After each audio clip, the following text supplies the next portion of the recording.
ยินดีต้อนรับเข้าสู่ศาสตร์หันษาดำเนินโดยวิทยากรมามื้อนี้ก็มาอยู่ในหัวข้อเก่าเทคนิคการคำนวณผลบวกมาต่อเทคนิคใหม่เทคนิคที่3เทคนิคการบวกเลขใกล้ห้อยการบวกเลขใกล้ห้อยนี้บ่หมายความว่าใกล้แต่1ห้อยอย่างเดียวไอ้2ห้อย3ห้อย4ห้อย5ห้อย6ห้อย7ห้อยแล้วสามารถนำปรับไปใช้กับ1,000 2,000 3,000 40,000อีหยังขึ้นไปแล้วแต่เรามาเบิ่งตัวอย่างอันที่1ตัวอย่างอันที่1เป็นกรณีที่มันยังบ่ทันฮอดคำว่าห้อยนี่คือ192เนาะมันใกล้สิฮอด200แม่นบ่2ห้อยโอเคทำอีก159เอาลากลงมาแล้วอีกเท่าใดจึงฮอดถ้ายังบ่ฮอด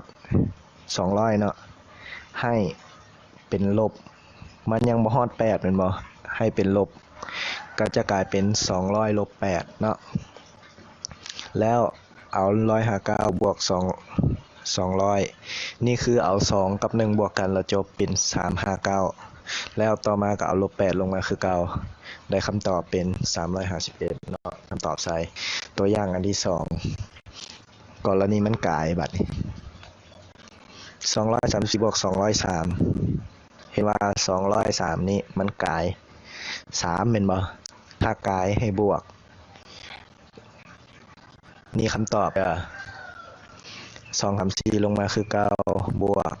200บวก3ออก203แล้วนี่ก็2บวก2เป็น400แล้วบวก3ลงมากลายเป็น437ออกคำตอบเห็นบ่สำหรับการไปเฮ็ดบทฝึกหัดอิเล็กทรอนิกส์มื้อนี้บ่ขอเปิดบทฝึกหัดโซเพราะว่าฟ้าวไปเวียกข้างนอกเฮ็ดอัดคลิปแบบด่วนๆมีแต่ไผบ่ฮู้ให้กลับไปเบิ่งวิดีโอที่แล้วเนาะขอบมาฮอดนี้ก็เป็นอันว่าจบเทคนิคขอขอบใจหลายๆช่วยกันกดติดตามกดไลค์กดแชร์ให้หมู่เบิ่งหวังว่าคลิปนี้จะเป็นประโยชน์ Goodbye See you next time